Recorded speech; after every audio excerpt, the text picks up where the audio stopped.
Alice had returned to the country. When I pushed open the door to the private room, I immediately saw my husband holding a delicate little girl in his arms. This was the husband who had texted me saying he was working late. At this moment, he was slightly lowering his head, his expression tender. I gripped the door handle tightly. James's gentle and affectionate voice clearly reached my ears. You don't like plum juice, do you? Just like your mom. How about Uncle gets you something else? James looked up after speaking, and our eyes met unexpectedly. I could clearly see the lingering smile in his eyes. What are you doing here? The lively atmosphere in the room vanished instantly. Familiar faces timidly called me sister-in-law. I had been pampered by everyone in the neighborhood since I was a child and had never shed a tear, not even when James treated me coldly after our marriage.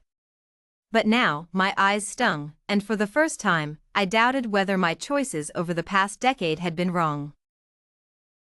James, let's go home. I couldn't see his expression, but the room grew even quieter, with only the occasional babbling of the little girl. After a long pause, I heard his usually indifferent voice. Lily, you should go home first. It felt like a dagger was half embedded in my chest, and James was slowly pushing it deeper. I raised my head, tears blurring my vision, and stumbled towards him. Once again, I shouted without regard, my voice sharp. James, let's go home! I thought James would listen, but he didn't. We're just having a meal, Lily. Don't make a scene. Well done. I wiped my tears fiercely, trembling as I touched the plain silver ring on my ring finger, and then looked at the plain band on James's left ring finger. We had made these rings ourselves on our first anniversary. He had said, Lily, I'll make you a ring myself so you won't be sad anymore. So I would never be sad again. Tears fell in large drops, and I kept wiping them away, finally throwing the silver ring at him. Let's get a divorce. When I got home, Charlie immediately came over, meowing around me. I held back my tears, opened a can of food for him, and squatted down to watch him eat. Then, out of habit, I turned on the floor lamp next to the sofa and looked at it. The resoluteness I had felt earlier suddenly diminished by half. I had personally chosen this sofa after we got married.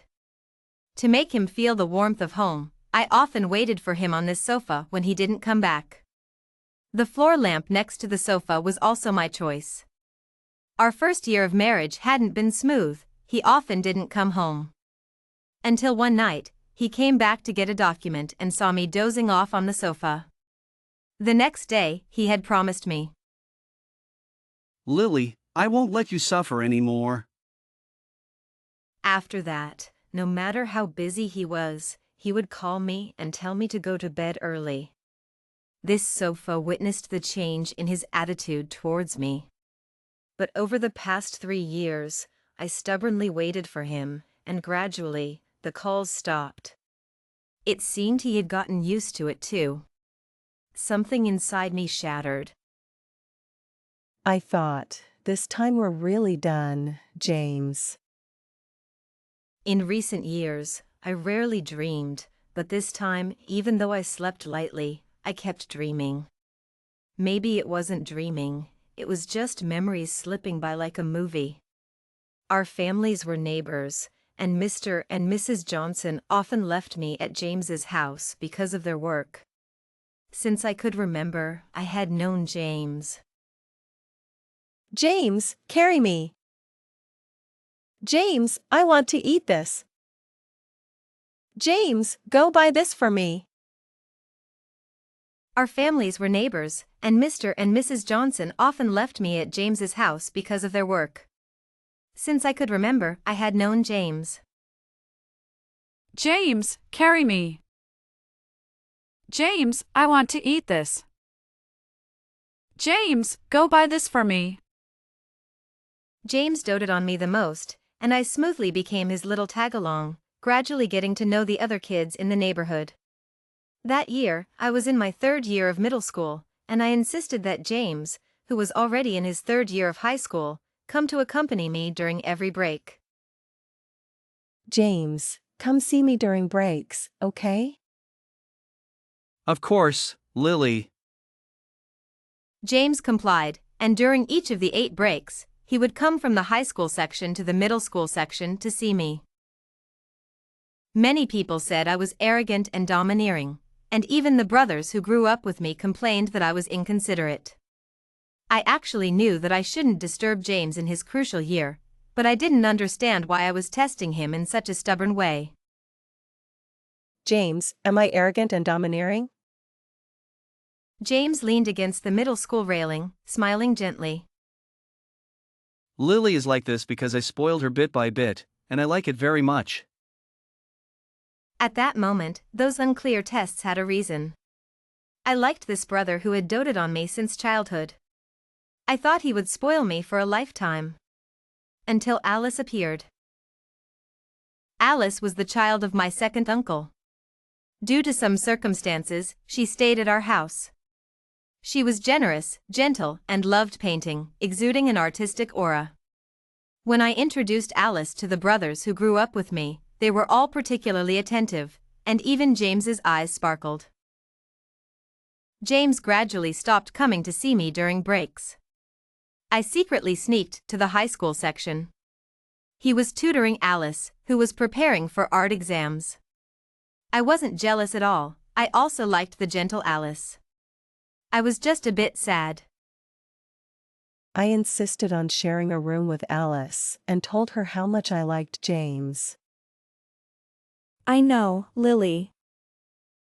She said she knew, and then she said a lot more. She said she was very sad that my second uncle was involved in some issues, and she couldn't go to the US to continue her art studies. So even the perfect Alice could be sad. I'll beg my parents to cover Alice's expenses for studying abroad. Surprisingly, they agreed. Maybe because Alice was so excellent, or maybe my parents had intended to nurture her by letting her stay. I had my own selfish reasons too. With Alice gone, James would spoil me like before. But on the day Alice left, James, with red eyes, yelled at me. Lily, how did you become like this? Alice sent him a message, "Take good care of Lily, she likes you very much." Then she blocked everyone. Maybe Alice meant well, but to them, it seemed like I was arrogant and domineering, that I drove Alice away. I was woken up by being held. James hugged me tightly, reeking of alcohol. Lily, my dear. Maybe because he had been drinking, his eyes were red. I was in a daze. It was as if I saw James yelling at me again. Lily, how did you become like this? My whole body hurt. Let's get a separation. Tomorrow, let's have the lawyer draft the papers. He held me tighter, repeatedly calling my name. Lily, I don't want a separation. I remembered the previous times I had threatened separation. He would coax me like this, never explaining anything, just holding me and calling my name until I softened. But now, I just felt tired. So tired. I'm only 25, but this young body feels like it's carrying an old soul. Let's sleep first. There was no sound behind me until I heard his even breathing. He had fallen asleep. He thought I was just threatening him with separation again. He was sure I would soften.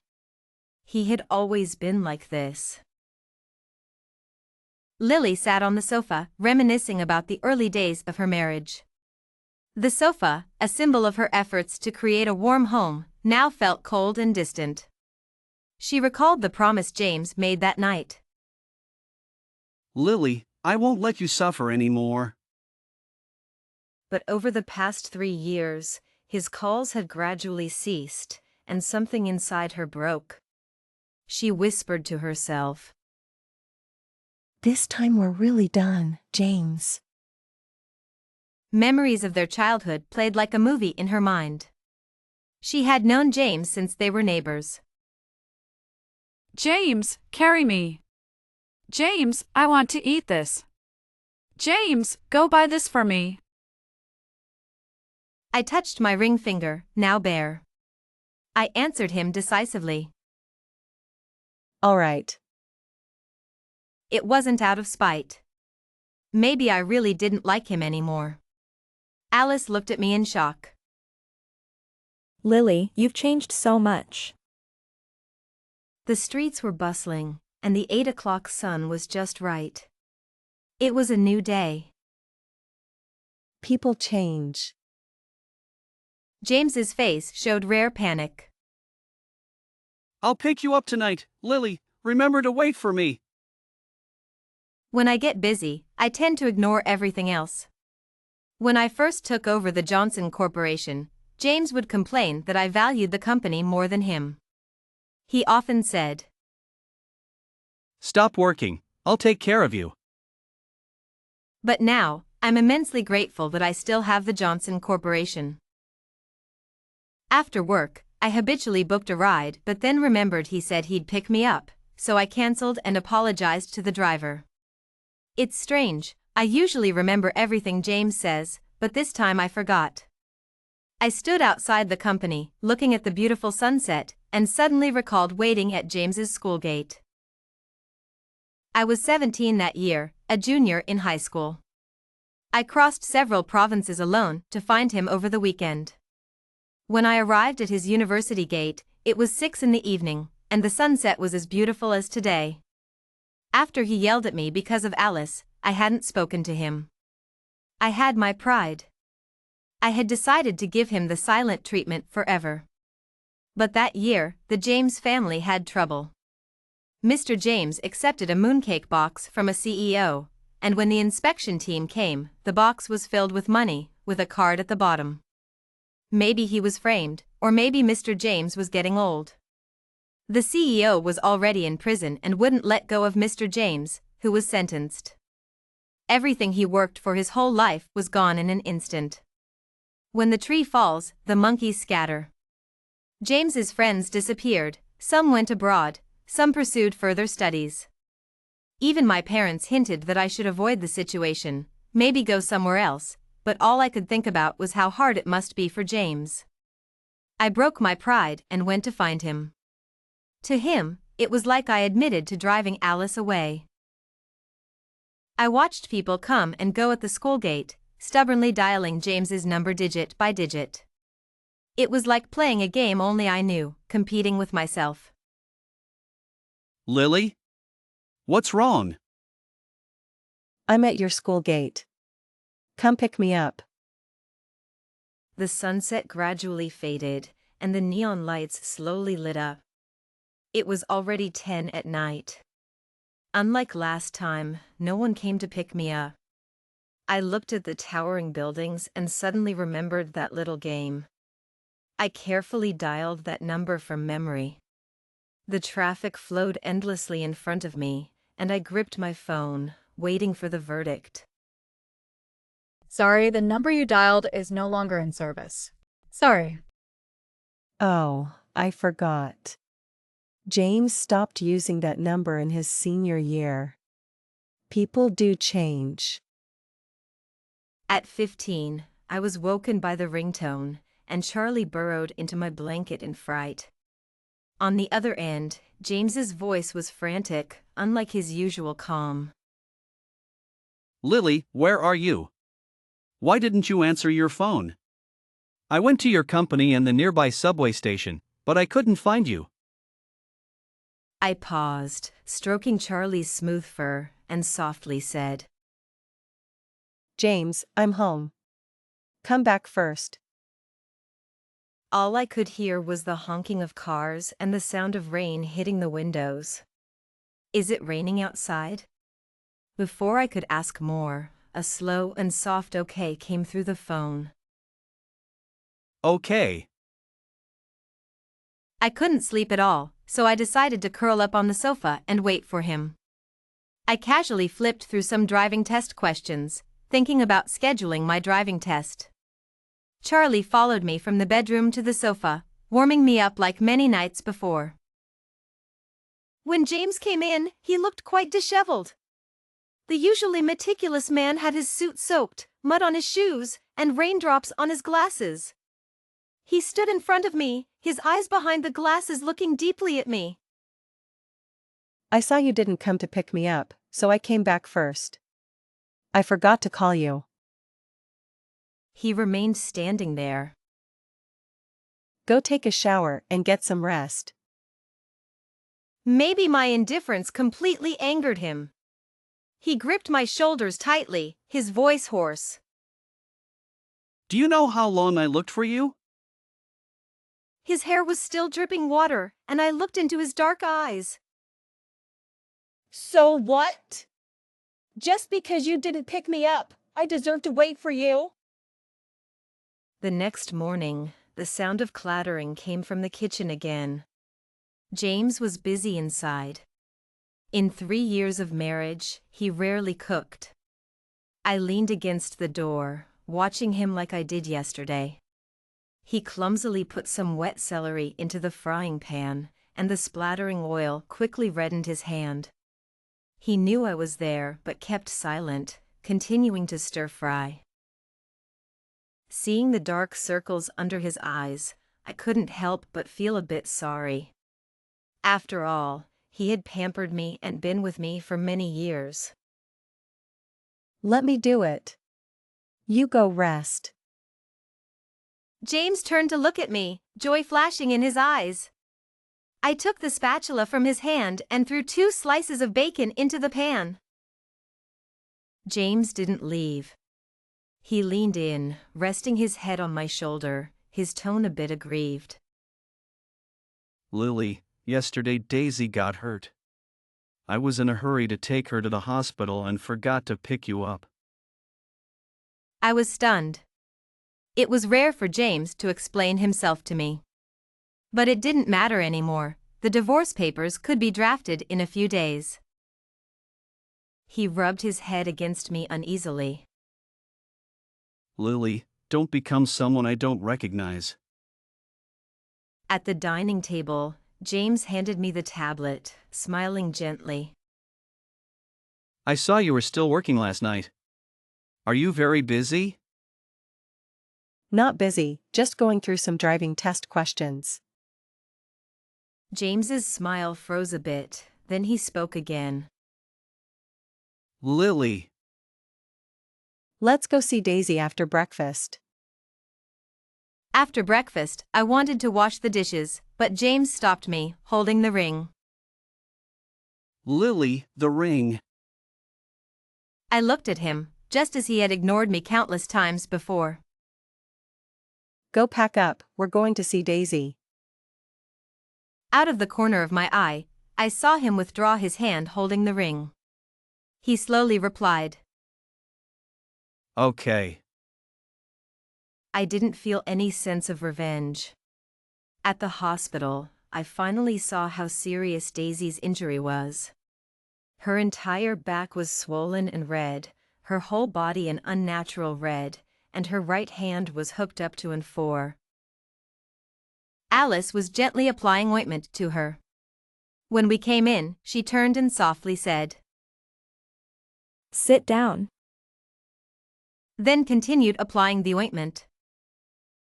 How did it get so serious? Wasn't it just a trip to the office? I felt heartbroken seeing Daisy, let alone Alice as her mother. Alice put away the ointment, glanced at James, then turned to me. One of James's assistants accidentally knocked over a glass. Children's skin is delicate, so it looks serious. The doctor said it would be fine once the burn heals. Alice turned to me, and I noticed a blister on her neck. I controlled the tremor in my voice. What kind of assistant is so careless? She's already been dismissed. I didn't expect her to be so careless. Alice glanced at him again. Lily sat with Alice, feeling an unexpected sense of ease. It's strange. I thought there would be tension between us. There isn't, is there? Let's talk. Alice captivated Lily with stories of her experiences over the past 7 years, including bringing Daisy into the world and fighting for her custody. Compared to my 7 years, you've been revolving around James. But you deserve to know more. When they left the hospital, James looked at Lily tenderly. Lily, you like Daisy so much? Why don't we have a child? Her heart skipped a beat, but their conversation was interrupted by a familiar voice. Mr. James, I really can't lose this job. It was Jessica. Lily felt a pang of betrayal. James, you lied to me again. Their marriage had its ups and downs. They had been together since college, but things changed during her graduation year. I went to James's company and saw him embracing his assistant, Jessica. It felt like a slap in the face. She had smashed everything in his office, demanding a breakup. Later, he claimed Jessica was just a misunderstanding and that her family needed help. Lily, if we get married, will you believe it's just a misunderstanding? Okay. She had given him another chance, but now she felt deceived again. Jessica? You didn't fire her. Jessica noticed Lily, clutching her skirt and crying. Please, Alice, I didn't mean to spill that water. Alice, I can't lose this job. Lily felt waves of nausea. You should be begging your boss, not me. Let me explain. Jessica's grandmother needs treatment. The living room was filled with memories. The sofa, the floor lamp, they all held pieces of our past. James, do you remember our early days? I waited for you on this sofa, hoping you'd come home. Lily, those times, they were different. His promises seemed so distant now. You promised me I won't let you suffer anymore.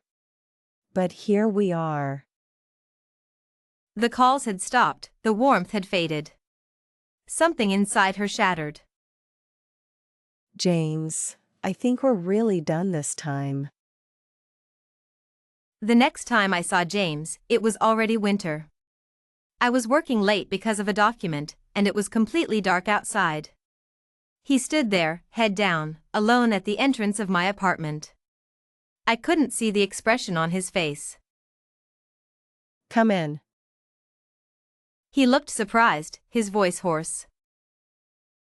Lily. I poured him a glass of water, and he held the ceramic cup, looking uneasy. I stroked Charlie's fur, and he immediately started meowing. James, let's part on good terms. He still held the ceramic cup, saying nothing. Finally, he spoke. Lily, I've always loved you. Please, don't do this. Even in this situation, he maintained his pride and composure, showing no signs of losing control. I suddenly remembered the little girl who used to cry and make a scene in his office. I didn't regret it. At this moment, I no longer had the strength to argue about past rights and wrongs. My heart felt numb. James, I'm not making a scene. Let's get a divorce. He didn't respond. I rubbed the ceramic cup. James, look at my place. Everything is ceramic because I'm afraid Charlie might break something. Ceramics are easier to clean.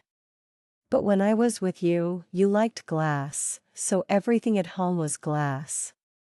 You were always my first choice. I paused. But James, I don't want to make you my first choice anymore. It's too exhausting. Really, James, let's part on good terms. Feeling a sense of relief, I finally could sleep well. I wasn't saying it for him, I was saying it for myself. Leaving the living room to James, I took Charlie and went into the bedroom. Before closing the door, I took one last look at him. He had his head down, shoulders trembling slightly. Finally, I heard the sound of my apartment door closing. The next morning, when I woke up, the document on the table was gone. A week later, we successfully divorced. We parted on good terms. Rumors about Alice and me started spreading in the class. I didn't refute them. After all, Alice was very pretty, and I was indeed interested. I tacitly agreed with what they said. But occasionally, I would think of Lily's tear-streaked face from when she was little. What I didn't expect was that Lily would actually drive Alice away. Even if I didn't like Alice, I would still be upset if a friend was forced away. I yelled at her for the first time. The little girl's eyes were red, but not a single tear fell. I regretted it immediately. I thought if she would just apologize, I would forgive her, but Lily didn't. She started giving me the cold shoulder. Until something happened to James's family.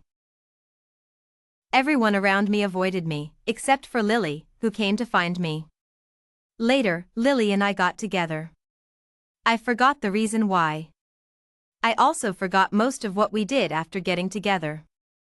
I remember Jessica, who had a face strikingly similar to Alice's. But I knew clearly she wasn't Alice. She was like a siren. During meetings, she would lightly graze my hand with a pen. And her clumsy acting when delivering coffee. I can't deny that I was intrigued. But I also can't deny that I was going to marry Lily. Lily was too good. I always knew that. I forgot how she found out about us. I only remember her yelling and screaming, but inside, I felt nothing. Later, I coaxed Lily, and she came back. Sure enough, after coaxing her, I married Lily. But I didn't fire Jessica. She said her grandmother's illness required a lot of money, so I kept her at the company as a junior employee. When did Lily start to change? I forgot. Maybe it was that banquet when Alice came back and I told her to go home. Or maybe it was when I promised to pick her up but forgot. Or when she found out I didn't fire Jessica. Or maybe it was because I never explained anything to her. When did she start to change? It seemed like overnight we were on the path to divorce. She used to threaten me with divorce, but I never thought we'd actually get divorced. If only Lily hadn't changed, how great it would be. I went to find Alice, hoping she would help persuade Lily. Lily is so good, you don't deserve her. I calmed down at home for a long time, always thinking about when Lily started to change. Clearly, we could have made it to the end. My conclusion was that Lily never changed, it was me who changed. Testing her limits again and again, saying grandiose words while hurting her. I saw Lily one last time. Her gaze was fixed on the cat at her feet. I realized I didn't even know the cat's name. I agreed to the divorce. I really wasn't a good husband. If Lily and I had a daughter, and she met someone like her father, I would definitely break his legs. Luckily, Lily woke up before it was too late. But I don't know why, every night I dream of Lily. Her waiting for me on the sofa, her bouncing into the kitchen to cook. And on our wedding day, her bright eyes looking at me saying, I do. That was the second month after I agreed to the divorce. Waking up from another dream, I touched the empty space beside me. Suddenly, I broke down in tears, realizing with painful clarity that Lily wasn't joking this time. She was really gone.